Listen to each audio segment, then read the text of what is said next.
The question at hand is it possible to stop narcissistic abuse? And I got to tell you, yeah, it's possible. And you don't have to wait till you're old and die before it to end. You can stop it relatively quickly.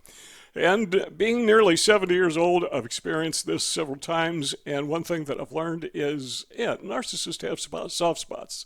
They have the soft underbelly, and they don't like anyone to know about it because, well, they're narcissists. They're perfect. They are above reproach, and they're above being hurt. And what's more, they're smarter than you. Well, actually, they know better than that. Okay, so how are we going to do that? Well, first of all, let's understand this, let's frame it as a question. Does the narcissist know the difference between right and wrong? Does he know the difference? Should he know the difference? And the answer is, yeah, they do know. They do know the difference between right and wrong, and they do know that what they're doing is wrong, and they don't want to be held accountable for it. So that raises another question, and that is question, how do you know they know? Well, the reason we know they know is because narcissists go to great lengths, many of them, to avoid being detected. Why don't they want to be detected? Because they know what they're doing is wrong. I mean, I'm not just talking about being exposed so they can't get any more supply. I'm talking about being prosecuted, because some of these people actually go to that length where they do things that are abusive, and they can be held accountable for it in some occasions. So yeah, they fear, some of them. I know narcissists who actually fear police just for that very reason, because they've been caught in the past doing some of their nefarious things, like not paying rent, or or bouncing checks, check kiting, or some people call it check deception. So they go to great lengths to avoid being detected. So obviously they know there is a punishment for what they're doing wrong. They know they can be held accountable. So they know it's wrong. But because they're narcissists, they tend to be psychopathic, and they lack this thing called empathy. What are we going to do with that? Well, we're going to use that as leverage against the narcissist. And again, the point number one is this. Keep in mind, he knows what he is doing is wrong, and consequently, he doesn't want to be held accountable. That's part of the soft underbelly. We're going to attack that. Number two is you got to keep in mind there is a good reason why the narcissist attacked you.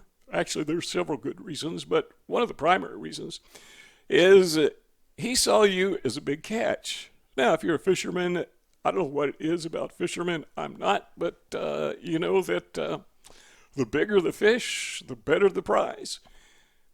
Why? I don't know. I guess because there's more to eat. I mean, does it take more skill to catch a big fish than a small fish? Maybe so. I don't know. But there's something about catching the big fish. And you, my friend, this is a compliment, by the way. You are the big fish. And some people say, wait a minute. I obviously can't be that bright, or the narcissist wouldn't have ensnared me in the first place. Well, the fact that you are bright, the fact that you are intelligent, the fact that you are savvy makes you the big fish. And so the narcissist intentionally went after you. Well, the narcissist paid you another compliment, and that is this. Narcissists tend to attack people who are vulnerable, and by vulnerable, I mean people who are nice, people who are empathetic. So by virtue of the fact that the narcissist went after you, tells you that you're a nice person. So, the narcissist said, you're a nice guy and you're really smart, so I'm going to attack you. Didn't say it verbally, but implicitly. He didn't say it explicitly, but implicitly they said it, again, by virtue of the fact that they attacked you, tried to ensnare you, and succeeded. That's a big deal to the narcissist. Now, what are we building up to? Well, by now it should kind of be obvious. They don't want to lose you. So they're going to do whatever they can to keep you, on the end of the line, on the hook. Number three is, you got to keep this in mind about narcissists, is one of the ways that they get their supply is they move the goalpost and watch you chase after them. A lot of times this is done through future faking. By that we mean giving an explicit or implicit promise of what's going to happen in the future. Keep chasing after the pot of gold at the end of the rainbow. Keep buying those lottery tickets, But a real life example of that might be children. They do this thing where they'll take a $5 bill and they'll attach a fishing line to it. Back to fishing, yeah. And they'll put the dollar bill or the $5 bill on a sidewalk somewhere, wait till somebody comes by, and when they come by, they'll give it a little tug, just a little bit, when the person reaches down to pick it up, and it looks like the wind blew it, you know. So the person moves up a little bit, and they pull the string again, and they keep doing that, and finally the person figures out, this guy's pulling my string, so to speak. Actually pulling the string on the $5 bill. Well, what happens when you finally figure it out and walk away? Well, the kid quits pulling the string, right? Because the game is over.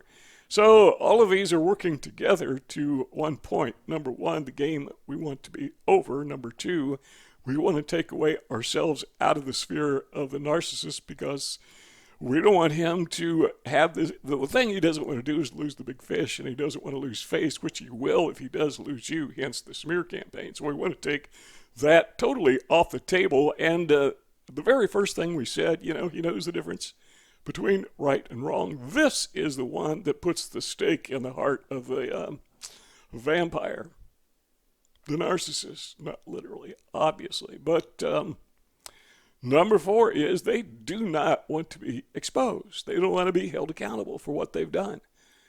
And as we've often said, you know, the worst enemy of a narcissist is the truth. Now, you know the truth about the narcissist, but most people don't because narcissists have learned how to be charismatic, or maybe they just are naturally. They've learned how to make friends. They have huge numbers, typically huge numbers of people who almost worship them. They think they're nice people, except for those they've screwed over, and nobody will believe them because, well, they just know this guy is just so, he's just so adorable. She is just so wonderful. And you're standing back, beating your hand on your head saying, geez, how can they believe that? Well, same way we believed it, right? So we understand to that degree, but they don't want that taken away from them, and we need to expose them. Exposure. Remember this, exposure is the stake that we drive in the heart of the narcissistic vampire. And again, it's not literal. How do you expose them when nobody will believe you? Well, we talked about this to some extent in yesterday's video, so we're going to just kind of touch on it, but it's still important. That is, you got to document this stuff. Nobody's going to believe you. They're going to believe the narcissist because, well, they're just believable people. They have spent their entire lifetime working on duping people, and you haven't. So they become experts. It's kind of like somebody who plays NBA basketball and challenges you to a game of one-on-one pickup, and you've never played basketball before in your life. Now, you could actually be better than this person if you had had time to practice. You know, if you would spend your entire life playing the game, but if you haven't, you're going to get beat. The same thing is true with a narcissist. He has spent, or she has spent, her entire life doing this. And to you, it's just reprehensible. You know, it's repulsive. So you have not done this, or if you have done it, you really haven't, in nowhere near what the pro has done. So to expose them, what you've got to do is don't just tell people because, you know, they're the pro, you're not. But if you document it, okay, that's a different story. All right, so again, we're not going to go into a lot of detail because, you know, we've already covered this a couple times, as a matter of fact, but, you know, keep documentation. If a person sends you an email, doesn't matter how benign it is, keep it. Think of everything as maybe evidence in a court of law. Not that you're going to go to court, but in the court of public opinion. So you're going to keep everything they put in writing. You may go to the extent, the trouble of actually recording them. Remember, we talked about that, I think, yesterday. If it's legal, do it. Why not? If they're in your presence, it's not unethical. It's stupid not to stop the narcissist. So you're going to keep this documentation.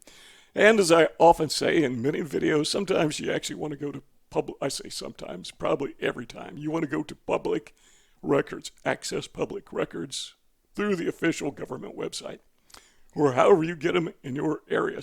In some counties, jurisdictions, they say the county courthouse, they actually have a computer in the clerk's office, and you go to the computer and you can call up the guy's name, type in the person's name in the computer and check out their criminal history. You may find out, okay, so they had a traffic ticket back when. That's not much, it's something.